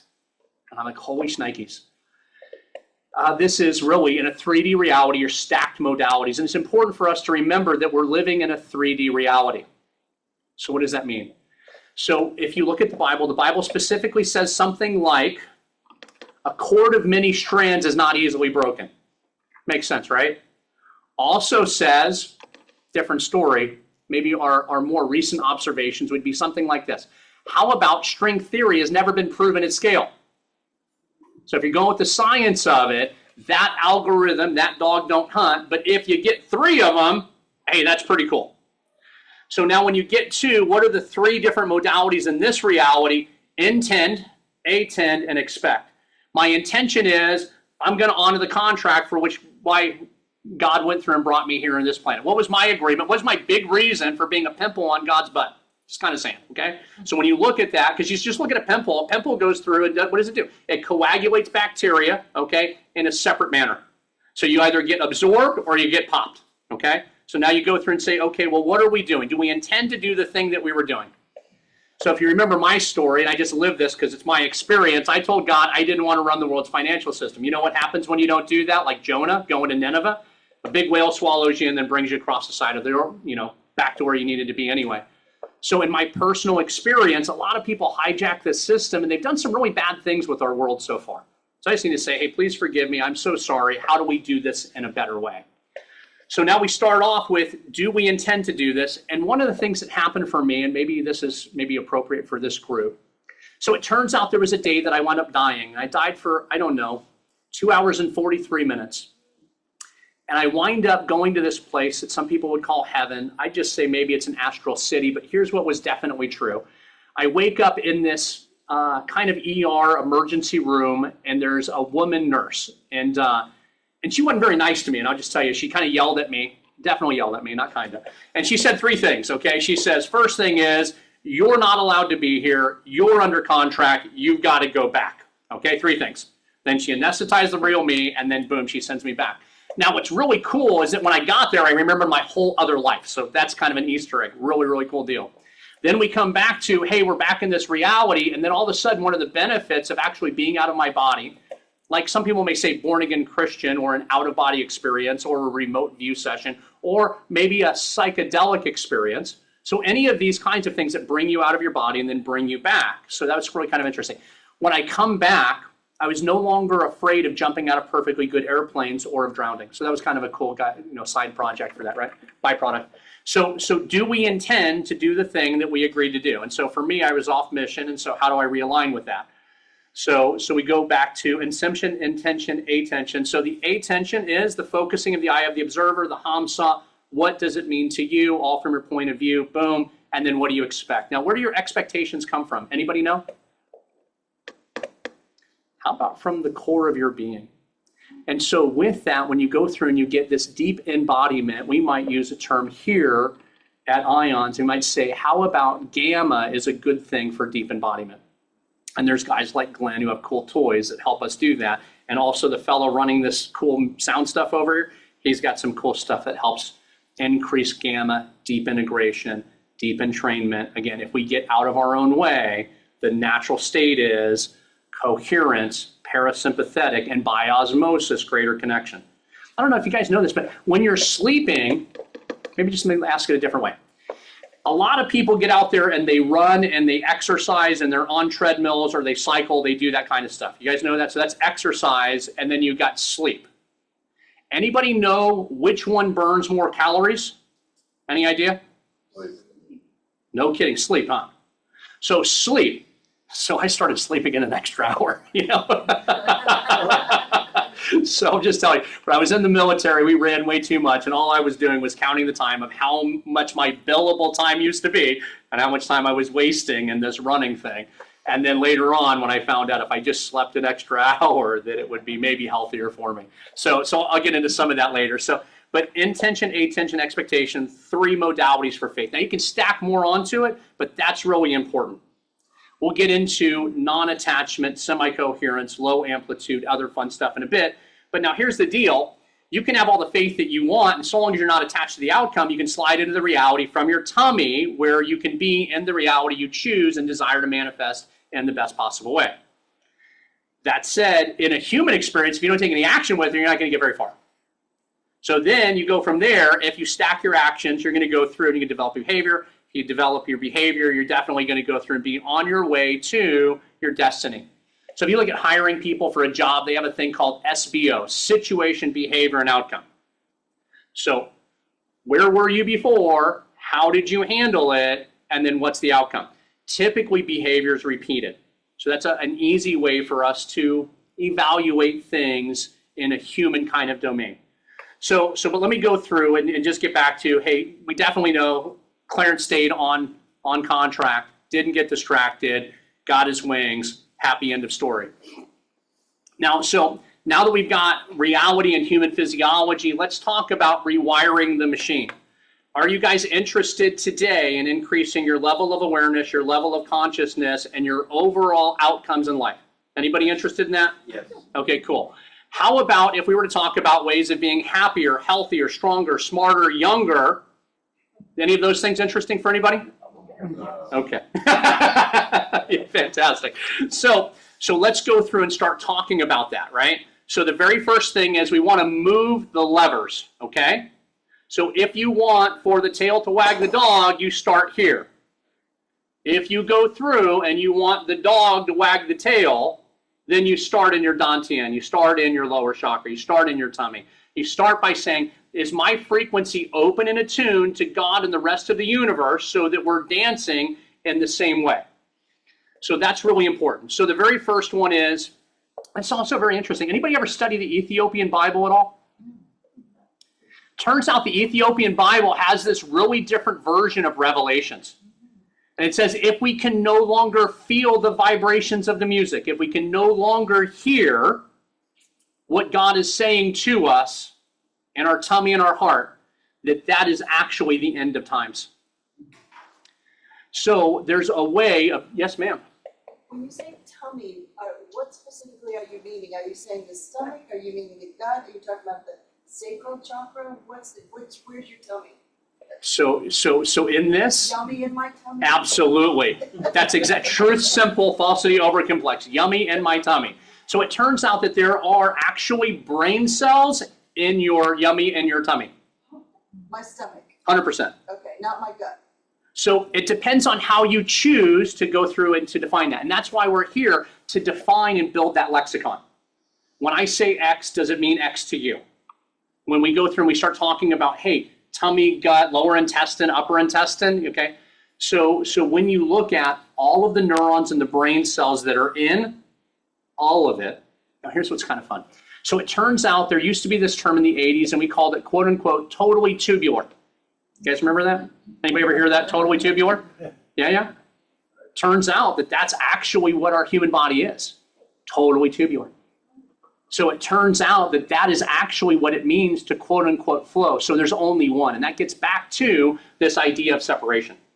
So we were talking about the game, and you guys might remember this movie called War Games. Anybody remember War Games with Matthew Broderick? Yeah. Okay, so thermal nuclear warfare, right? So would you like to play a game, right? So that's kind of where we start off in consciousness.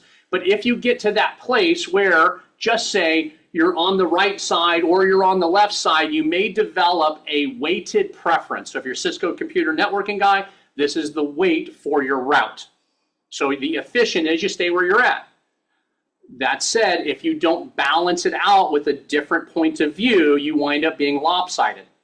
So bean counter, stroke out, starving artist, neither of them good. So how do we create something and that sustains something? And you got to kind of work the ladder of consciousness. Also, for this word called intuition, it's actually inner tuition. Dig it out.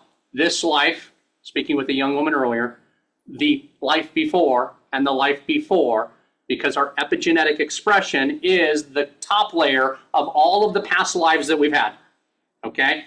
Back to the beginning of the record of time, as it relates to our point of view and how we choose to express in this version reality. So when you get to that place of saying, okay, so if I develop a preference, then eventually my preference, I'm going to make that a right or a wrong because I have the preference, right? Then when I made it a right or a wrong, then I'm already outside of myself. Now here's what I've got. You guys may have heard this term before. How about a good influence or a bad influence? You guys ever hear that term? Right? Because outside of you, it must be somebody else. It didn't come from inside that you really like that experience. It was somebody else's, contribution to the mix. And maybe it was, but who knows? So here's the deal. So if you're outside and you got bad influence, you got to say, well, what motivated the bad influences, right? So if you go out another layer on the onion layer of reality, okay, then you might say, hey, you've got the good influence, the bad influence. How about like an angel or a demon? How about if you go to the next level, you got an archangel, maybe an archdemon, maybe you got a god and a Satan. So somewhere along the way in separation, maybe you have different ideological beliefs, and we might call that politicking. And so maybe you got a two-party system, which maybe is distraction. So you never get anything done because everybody's always arguing about their point of view.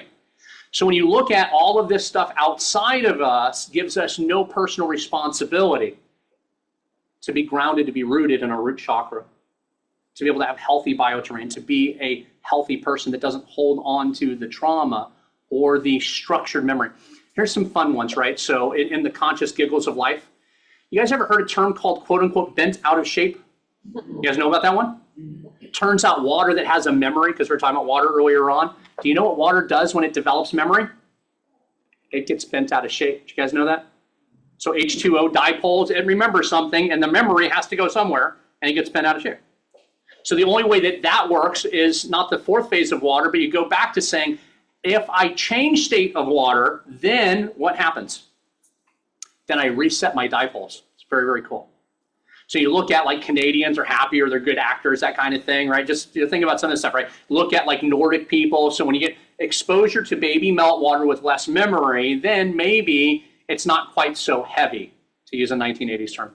So here's the deal. If you want to go through and move the levers of health, number one, move your energy, frequency, vibration. To the gentleman in the back, move your plasma. How do you move your plasma? Can't see it. Get some plasma devices. How's about this one? How about if you want to live in a healthy way? Here's one. It's a fun one. It's real easy. Don't poison yourself. Okay? So now when you go through and you look at the next one, right, it's just basic, simple stuff. Now, how about this one? You ever heard this term that, quote unquote, some people can be so full of shit? You guys, you ever hear that one, full of shit person? How about the next one? I don't mean to be offensive here, right? But how about the next one? How about sometimes people can be so full of shit, they get shit for brains? You see how that works? Okay? How's about a different one? How's about, let's just talk for a moment about in our tummy, okay? In our tummy, how does this work? How's about sometimes feelings can be so intense, right? That you can become a quote unquote bundle of nerves. You guys know about that? Your nerve center around your solar plexus, okay? So, what's the right word? Here's the funny one, right? Some people can be so uptight, they become a bundle of nerves. Isn't that very interesting? So there's some of these things that we already know. These are the cosmic giggle things, the wink, wink, nudge, nudge that lets us get out of our own way. So we're not our own biggest problem. So a couple of the things, again, let's move the energy. Let's go through, and after we move the energy, anybody here read Sanskrit at all? Not so much. Proto-Sanskrit, I'm guessing that's a no-go. All right, so, Translation. oh yeah, so the translation. So there is this phrase, right? And again, you know, Californian, Southern tongue, whatever. I'm probably going to butcher this word, but let's just go with 3 different words in Sanskrit. Anybody read this book called The Yoga Sutras of Patanjali's? Yeah. Couple people? Okay, cool. So anybody remember the 3 words for yoga is XYZ? Anybody remember that? So I'm going to butcher it, right? So Chitta, Vritti, Nihodra. Okay? So this one is that yoga is the calming of the perturbations of the mind. Sounds a lot like low amplitude semi-coherence and full coherence. Very, very interesting. We're going to talk about that kind of thing moving forward in just a little bit. But when you get back to it's all the same one thing, it's like, let's not get caught up in the separation of it. We can get into the science of it, which is important. But if you looked at, there's some French words, maybe some Latin words. One would be like sui generis. So sui generis, the uniqueness. How about je ne sais quoi? You guys know je ne sais quoi? Okay. So maybe we just go with the je ne sais quoi of your midriff. So let's go through and let's talk about how are we going to do this. We increased our energy. We definitely made better water, okay? So if you get distilled water, it's moving water. That's what distill means, right? Get it?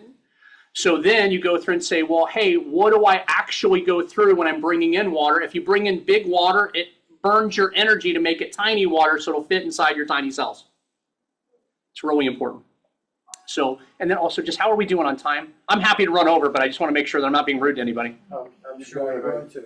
Yeah. It's 12:15. Okay, all right, okay. So with that, so as we begin to kind of move forward just a little bit, the next one, make better water makes better people 99% of the time, okay? Also, it turns out that the science words of this are really important. Scientists always say 99% when they in fact mean 100%, but they're too insecure, so they want 1% for indemnification. Got it? So if you're 100% water and I'm 100% water, what's between us is relative humidity. There is no such thing as separation. If you go to the Moses Code, the Egyptian comma, I am that, I am that, I'm that, but comma, I'll also be a person named you and me. So we're all together, and that's really important if you're going to move the levers. If you go into saying, okay, now that we've got that, we feed our bacteria, good bacteria, with ancient primordial DNA. Very important for us to be in tune with who we are in a grounded way. Man shall not live by bread alone. How do we get to the next place? How do we feed the human suit that we're in so we have the metabolic energy to be able to let our heart sing into our brain? There's a system called sound of the soul. You guys know sound of the soul? Okay, so we mentioned fourth phase of water a little bit ago. We mentioned Pollock. How's about a couple other water scientists? Victor Schauberger, you guys know Victor Schauberger? Okay, you guys know, so we talked about Pollock. How about Johann Gronder? You guys know Johann Gronder? Okay, so Johann Gronder, very, very cool dude, so we'll talk about that later. Another water scientist, Dr. Emoto. You guys know Dr. Emoto generally, right? Do you know the man behind the man? Like, so when you go through and you say, in a good relationship, you got a good man, right? Means there's a great woman behind the good man. You guys know that one, right? So we go to the next place and you say, okay, well, if you got a scientist, behind the scientist is really a greater scientist. You guys got that? So the greater scientist behind Dr. Emoto was, in fact, this German scientist who taught Emoto how to really be rigid in his scientific protocols. That gentleman's name is Rasmus. Rasmus invented a device called Sound of the Soul.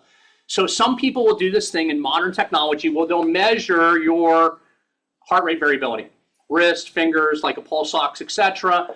The German guy says, why would you ever do that when you could have corruption along the way?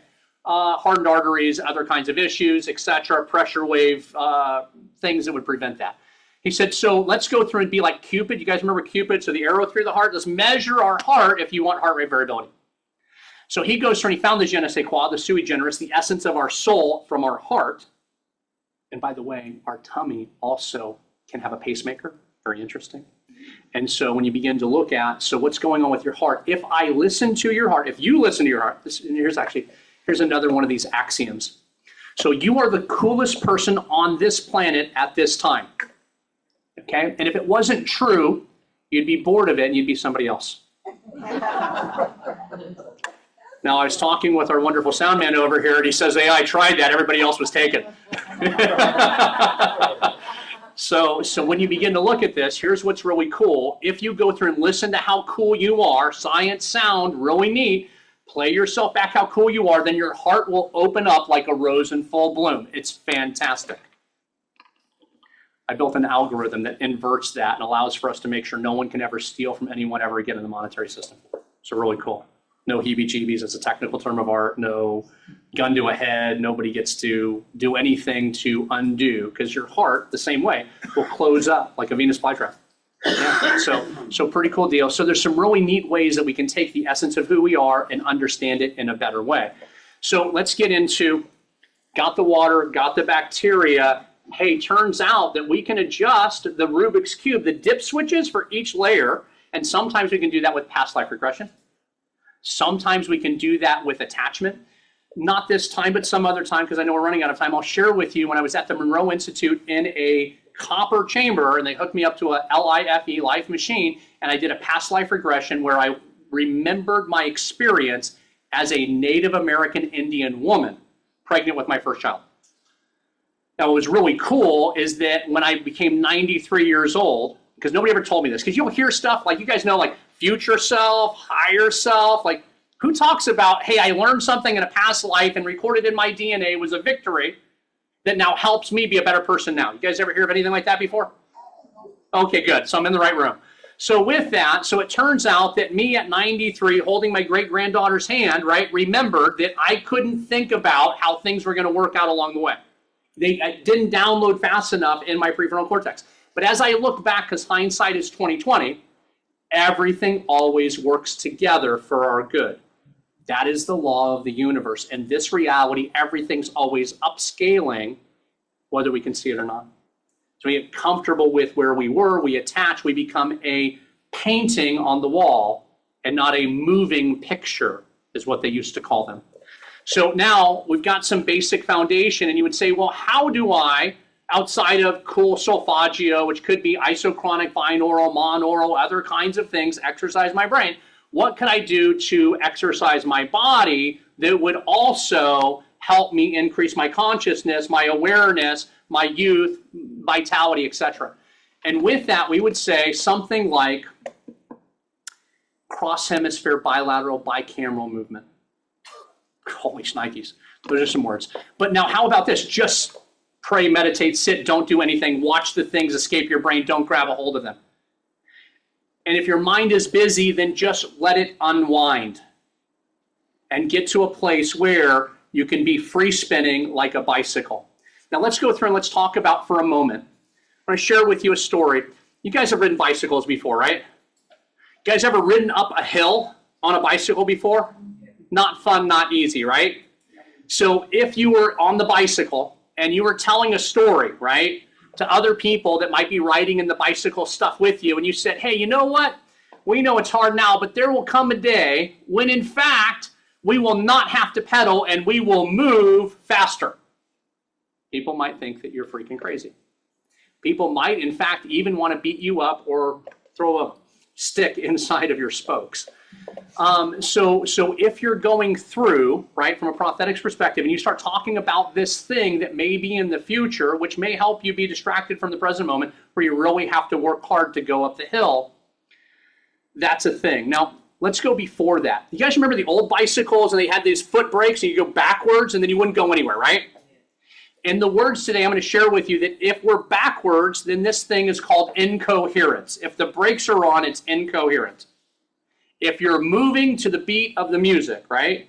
And we've got some really cool people like Antonia in the back of the room that has beautiful musicians come to her place at Hearthstone very often. If you want a cool experience, she's a neat person to talk to about doing cool things. Another guy, the sound man, has a biofeedback system that allows for your body to upregulate in a better way by itself. So there's always like, what is this stuff that we call it? There's poison ivy, 50 feet away, there's always jewelweed. It's always a solution, always right here, always right now. Everything we have is in this now moment. So I just want to share that with you just a little bit. So let's go to, if I don't want to be incoherent and I want to be moving, I'm pedaling. And so we're going to call that semi-coherence. If we get to where we're pedaling and it's hard, it's still semi-coherence, but with attachment. If we get to a non-attached place and we get to just say the top of the hill, right? And also James Taylor talks about this. So we don't know how that we got here, but we'll be sliding down, gliding down. It's such a beautiful ride. Just enjoy the ride. If we can keep our hands and feet inside the cart at all times, we will enjoy the ride more. If you're on a roller coaster, and this is the coolest video game in the galaxy, or we wouldn't be here, we simply need to remember to keep our hands and feet inside the cart at all times. When we become attached, like here's the deal. Turns out this guy in the Fantastic Four, so there's a guy, he's like Gumby, he's like super stretchy rubber dude, okay? Super stretchy rubber dude called Mr. Fantastic. If he reaches out 15 feet, he'll stop a bad guy from running away. But if he tried to do that to the moon, there wouldn't be anything left of this guy. So when you look at over time and space in this now moment, if you are attached to prior lifetimes, or this lifetime, or just say childhood, let's go through the trauma stack. Is it okay if we talk about trauma stack for just a moment? So it turns out that we've got multi-generational trauma, or we wouldn't be here. We have, right? I mean, just think about it, you know, so or not. so multi-generational trauma that we call a scientific term called epigenetic expression, but sins of the father. In utero trauma, that's a thing. Birthing trauma, bigger thing. Childhood trauma, because kids are mean, Okay? A lot of these guys have been around for a long time. So you think they're kids, but they're really old, grumpy dudes that are beating each other up, you know? Just saying, okay? All right? So, yeah.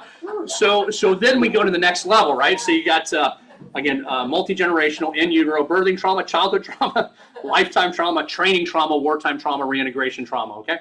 So there's some stuff. And then when you get to, there's a book that we didn't talk about. It's called The Body Keeps Score. You guys ever read that book? Okay. So what are scars? Scars are memories. What are stresses on the body? Memories. If our hands and feet were in the cart, there wouldn't be the memory because we would have been sliding down, gliding down in a very easy way. So let's talk about when you get to the top of the hill, what happens?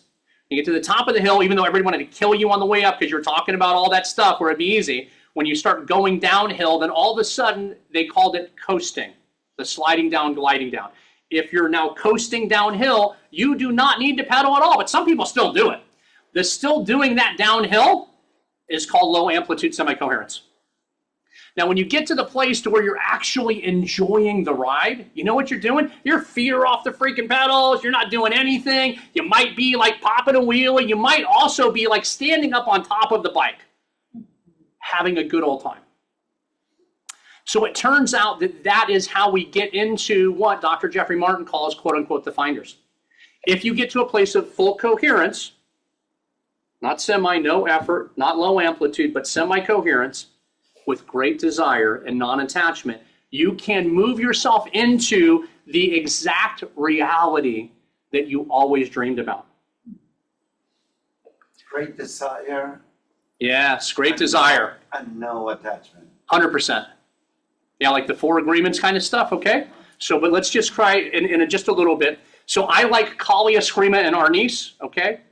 So this is with the stick, really cool. This basically, women are so cool, all right? And I know there's a lot of women in the room, but just women are cool. They do cool things. Let's say they let their hair grow out, right? Antenna to God, okay? By women's intuition. Dudes don't have it because they cut their hair off. Think about Samson for a moment. So girls are cool this way. Also, girls are really cool because they get it. They're playing patty cake. You know what patty cake is? Bilateral cross-hemisphere bicameral movement. Interesting. There are some people that actually grow up and never actually get right. And some of those people, turns out, never actually crawled. So if you do not wire your limbic system, it will mess with your personality, with your personal reality. So if you want to low crawl, high crawl, ipsilateral, contralateral crawling, 6 movements, you will rewire your limbic system and you will predate cerebrospinal fluid that will then allow for lymphatic cleaning in your brain, which then allows for you to calm down, not do anything, okay, because you got fresh fluid in there, and then you can meditate better, and when you meditate better, you're going to get more interconnects for free, like if you were sleeping, but not. Or you could get up, and the boy version of what the girls were doing is Kali, Eskrima, Arnis, Filipino martial arts, 500 years more advanced than the samurai that were or the ninjas that were there in Japan. So with that, they utilize sticks. So now, man version, going across, and then when you hit, you get tactile reinforcement. Activate the new connection, reinforce the new connection, auditory, optimize the connection. Same thing, other side. You want to rebuild fast, 5 minutes, 64 movement patterns, you will grow your brain like a football with all the laces, and you will be able to go wherever your heart desires. So some good tips, tricks, etc. So let's kind of go through this a little bit faster. How about mindvalley.com? And are we okay to go over a little bit? Are you guys okay with that? Okay, so if there's a time, just just let me know time, and we'll get off the deal, right? So with that, so conscious buffer overflow. If you'll notice, right, I'm a quantum computer certified programmer. I started programming in 1982 on the Apple IIe computers. I've been around programming concepts my whole life. And so I look at buffer overflows, which is a type of computer attack, but consciously, how do you go through and get rid of, and now here's the technical term of art, I know we're at IONS, we're going to call it, quote unquote, stinking thinking. You guys ever hear that one? Okay, all right, so we get rid of the stinking thinking by going through and digging out the tuition, by paying, by getting rid of the stinking thinking, by all of the shit that had built up, get rid of it, and then enter on the inside, create space so more of your spirit can live in your physical being. You look at autism today, you look at a lot of these issues, our bodies are so overrun, we have to retreat into sectors of our brain. Like, oh, well, they're brilliant, so they must love that. Well, yeah, but also maybe they would like to have a full life experience deeply embodied. How do we go through that process of creating if you want to live well, don't poison yourself, and let's rebuild everything. We're going to get to that in a moment. But let's just, for the simple sake of it, there were these billionaires. The billionaires were named John and Missy Butcher. You guys know about any of this? There was these little cherubs back in the day, maybe 40, 50 years ago, called Precious Moments. You guys ever see Precious Moments before? So it turns out they built this big whole body of work, right? This lovely, beautiful, at the time, period appropriate, perfect thing to just imagine a better time and place. So precious moments. And maybe just the remembering of it being precious. So it turns out that when they got their first licensing deal, they got billions and billions of dollars in like the 80s. It's a lot of money back then. Maybe now it's not so much, but just saying back then it was a thing. So it turns out, right, that a couple of the people in the family of Precious Moments, the kids, right, because they didn't earn it, right, and the artists, they were pretty cool people, but some of the people got so much money that they wound up indulging. So they bought things and then said, I'm not happier, and then they killed themselves. This is the way I remember the story. Had some other people that wound up going through and self-medicating because they weren't happy with the things that they bought, and then they wound up going through and overdosing and then also killing themselves. Just notice the kind of common theme here. So there was John and Missy Butcher, and they said, hey, if we're going to live a happy, healthy life, in my way of recalling the story, that they should be organized and methodical. So they came up with 12 different areas of their life. And actually, there's a 13th, but you got to pay extra money for that. I don't want to steal their thunder, okay? But later on, we'll talk about that, maybe tonight, okay? So here's what's fun. If you go through and imagine, now Tony Robbins does similar stuff in his Date with Destiny, which is principle-centered inquiry, which is what does it mean to you? This is your life. What does it mean to you? Why are you here? What is it that you intend to experience, achieve? This is the most important question that you can ever ask for who the essence of you is. And is your body integrated with your spirit and your mind? And are you with the right tribe playing the right music? Now, when you get into this, if you were to say, hey, I've got an area, we'll just call it health for a moment. What are the top 10 things that I'm going to do for health? If I was really smart, maybe I'd do 100 things. Maybe if I found one thing that moved the needle 1%, I'm going to do 100 of those things so that I can live a happy, healthy life. If I can do 3 things, maybe that's a plasma thing, maybe that's an electricity thing, maybe that's a nutrients thing, again, 3D reality, I can move the needle. So, but when you begin to look at this, if I'm going to do 10 things in my health, okay, great, I've got 10 goals for my health. What are the 10 things that I'm going to do to support my health? Maybe what are the 3 things I'm not going to do, or the 10 things I'm not going to do that I know are absolutely not healthy? If you look at time management, you want to look at the low value, long time things. You want to remove all those things from your life so you can be more effective, okay? But with that, here is a good simple thing. If you get 2, 3, or 4 or more in each of the different areas, you can go to mindvalley.com/lifebook and see their 12. You'll also see that basically that's what Tony Robbins talks about in Date with Destiny, or you can just imagine what's important in your life, and then you can say, hey, here's my vision board so that I can reinforce the imagination. Now, here's a cool thing. There's a woman, and again, women are cool. Her name is Mary Lou Jepsen. Anybody know about Mary Lou Jepsen? MIT dropout person. Maybe she graduated, but I'm pretty sure she dropped out because she was too smart to finish. And so it turns out that she went through and she started working on this deal with the folks out at, I think, Cal Poly. And so something like that. So it's one of the places in California. And it turns out they were measuring people's brains. And what they saw, now this is really cool, okay? You want to talk about like the cosmic reveal of the day? Okay, so here's what's interesting. So Mary Lou Jepsen, she says, they went through and put people in fMRIs, okay? And they had them watch videos like Netflix or YouTube, okay? Now here's what's interesting. In the 3D modality, how does an fMRI work? You guys know about fMRIs at all? Turns out the science of this is hemoglobin transport is what we track, but also with bioelectric, right? Because it's magnets.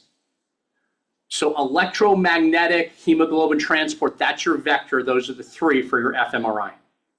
So it turns out if you're watching this and then you see what's going on in your brain, and then electromagnetically, as you saw it, wirelessly, no EEG, no QEEG, no electrodes, wirelessly your brain transmits outside, grab a hold, brain Wi-Fi, very, very cool. We're just going to coin that term right now, brain Wi-Fi, grabs brain Wi-Fi. Some people might call that, and you may have heard this one before, called telepathy, okay? All right, or prayer. So she proves telepathy and prayer is real by brain Wi-Fi, grabs a hold of it, and then the system, the computer will decode what your brain just saw, and it will show you what you just saw. Very, very cool. Prayer, telepathy, everyone's psychic, very easy, cosmic giggle. There's your full disclosure for the day. Didn't even have to go watch Spielberg. Not saying we won't, but I'm just saying it's a thing. So now here's the next one. Now that we've got a few of those different kinds of ideas, turns out if you imagine something, and if you saw something, it is 100% exactly the same. It's not anything different. This goes back to the creation of your reality through the eye of the observer. Okay? We good to go? We doing okay on time? Is everybody okay? You guys need bio breaks or anything? We okay? All right. So look at the next one. If you want to master this reality, true homeostasis, parasympathetic, is the frequency of love. We're going to say love and above. Okay? Because if you're not in love, if you're in fear, is it better to be loved or feared? Is Machiavellian. You don't have to be so dramatic Machiavelli, right? You can say, hey, anything below love, why would you ever be parasympathetic if you're below love? You wouldn't be. You're going to be clammed up. It's going to be an issue. You're going to be filtering the information because it doesn't feel good below love, right? So then you say, okay, as we stack love, and here's the problem. If you look at Power versus Force, you guys ever read that book? So Power versus Force has like 20 words. Here's the problem with Power versus Force, because the guy's so stuck in his trauma, he gives you 16 labels for frequencies below love. Gives you like 4 for the ones above love. Right? How in the world are you ever going to go through and balance the scales if you only got 4? You get to like, hey, in Sanskrit, there's maybe like 267 words for love in Sanskrit.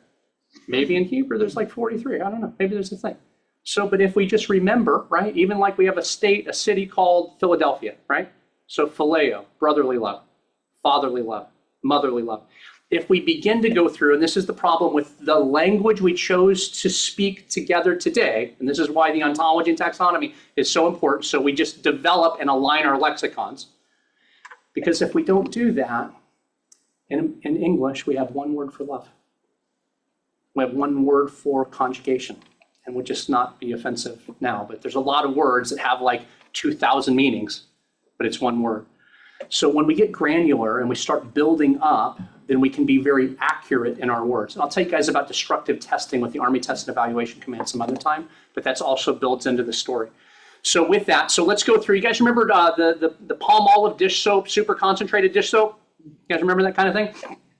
So it turns out that if you look at love, so love covers a multitude of sins. It basically washes them away. So, but if you go through and you get concentrated love, then in the Bible it specifically says God is love. So everything is love. If it's below, it's in a state of higher entropy. If you're at love, then you're in a state of homeostasis. If you're going to do something at love and above, then you might want to, here's the next verse. And this is the algebra hidden in the Bible. So it says, this is the one, it says, quote unquote, the joy of the Lord is my, you guys remember what the end is? The joy of the Lord is my strength. So let's look at 4 plus x equals 7. It would be like 3, right? So in the algorithm, if you go through and say, the joy of the Lord, but wait, God is love, Lord, so wait, so we're just going to variable substitute for a second, lowest common denominator. The joy of love is my strength. But let's read it backwards. Let's go through and solve for x. And when you solve for x, you say, when I am strong because I exercise my love muscles, when I'm strong in love, the English word is joy. Really, really important. There's a whole bunch of double entendres. You can tease those out later. When we get to the next level, you say, okay, now that I am in this frequency of joy, and now here's the axiom of the day. Turns out, quote unquote, everybody loves a good party, which we're going to go to tonight. And I should wrap up really soon, right? So with that, and this good party thing, then all the angels will come and dance with you. And you get to do a cosmic stage dive at that moment. And for that moment, then the angels will carry you wherever you wanted to be because you weren't attached anymore. Now, what's really cool is that if you're moving and you didn't effort, then that's the miracle, like coasting down the hill with all of that beautiful momentum. Now, because they're angels, they don't drop you, so you're not worried about it. So for the first time in your life, you can actually have peace that passes understanding because you're moving, everything's okay, and you didn't do any effort for it. Also called meditative state. So now what's really cool when you can feel the peace that passes understanding because you're only dial up here, but your whole body knows this is really, really freaking cool, then all of a sudden you get blissed out of your mind, okay? And so now at this place, it's all better. So I just want to share with you how we move in our frequency and vibration up through ascension. And when you, in your own personal life, find more than 16 words on the upside and you choose to live at that high level, it will be impossible for you to ever live for less than those decaying moments. So this is how we get happier, healthier, younger, stronger, smarter, etc. Now in here, and I'm just going to kind of wrap this stuff up. Look, there's a bunch of stuff here. Foundations of reality, boom, energy, frequency, vibration, cymatics. Here you go. This is important. The pathway to life, mineralization, hydration, chemical activation, biophotomodulation, and negative ion saturation, okay? So really, really important. If you want to live as a human being, do these 6 things. If you don't, there's a problem. If you go through, you guys know the squatty potty deal? Yeah, right? So people, and this was important, they did this on purpose to mess people up. Because when you sit down on the throne, you never let go of your shit. That's a problem. Okay? So if you also say kind of F God, then you put on rubber shoes and you never let yourself ground out. And the Native American Indians will tell you those things will kill you. So if you're going to wear shoes, wear moccasins, wear leather. It used to be that people wore leather because they knew it was healthy for you. Now we wear plastic. It's a problem. Now let's go through and let's talk about grounding. If you wanted to say a big F you to God, you might go through and build a house up off the ground with less magnetics. And then you might go through and sleep in a bed with also less magnetics and no grounding. So then if you're at that place, how should your body ever discharge when you're actually healing? So every night you get full of these free radicals that are ripping your body apart. How can you live in a healthy way if you're not doing these things? So think halotherapy simulator at the top of your bed. Think grounding sheets. Think the next one, Schumann generator. Think the next one. There's a lot of cool stuff we'll talk about. So next one, boom, here's a different view. Next one, okay, so look, here's your steady stack. If you want to live healthy, you have to consider cellular health, biological health, physiological health, neurological health, psychological health, all of that steady state. Now, if you take this steady state and you say, now I'm going to do something with that, if you don't pay attention, it will go awry. If you do pay attention, intention, attention, expectation, you will then make choices. And if those choices include positive psychology. How about positive psychology? And there's 2 pillars, P&I and MAP. And we're going to get to that here in a second. But then positive psychology, is it good for you? Is it good for us? Positive sociology, is it good for everyone? Positive philosophy, all economy built on a good philosophy. If we have positive economy, we have positive profits. But then we got to go through and steward, govern, politic, and then look at applying positive diplomacy, all of that positive. If you're way out here and everything that you do is so amazing, then you can gauge that. I'm living positive 10 life. There's no way I get to 0. There's no way I get to negative 10. Therefore, I have life and life abundantly. I'm more than an overcomer, and there's so much more. So there we go. So there's a little bit there.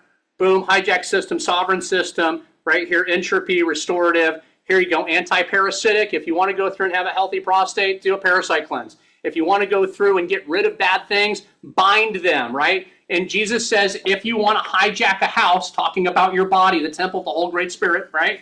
Not the Holy Spirit, you poke holes in them and you just use them for packing, right? Because every placebo, you are the placebo, 42 to 70%. You know how you get 3 gods instead of 1? You go through and say, well, Father, Son, Holy Spirit at 42 times 2 is 84. Holy Spirit just stabbed him to death. Now he's the packing. Now you got 100%. Can't have more than 100%. That math don't work. That dog don't hunt. So then you come over here and you say, okay, well, we got rid of the parasites, so they're not creating slip and slide in our body. And then we bound all that stuff. And then we went through and we rebuilt everything because you got to have the little kid with the hole in the dike. And if you don't want the kid to be there, then you got to go through and you got to patch it up and then you got to rebuild it.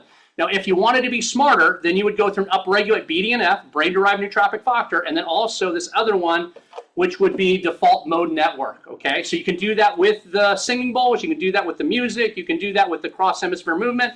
So there's a lot of different things that you can do to actively choose to be a better person. And if you're not, then you're not actively choosing to be a better person, which speaks volumes on its own. So let's go through and let's upregulate, right? Let's upregulate what we're doing. Different one. Here's what's important. If you bind and you don't immunomodulate, you will then herx. If you herx, you will feel like shit. If you feel like shit, you will stop. And then you will overcompensate. You know what they call that? Yo-yo dieting. Okay? Don't want a yo-yo diet? Do it right.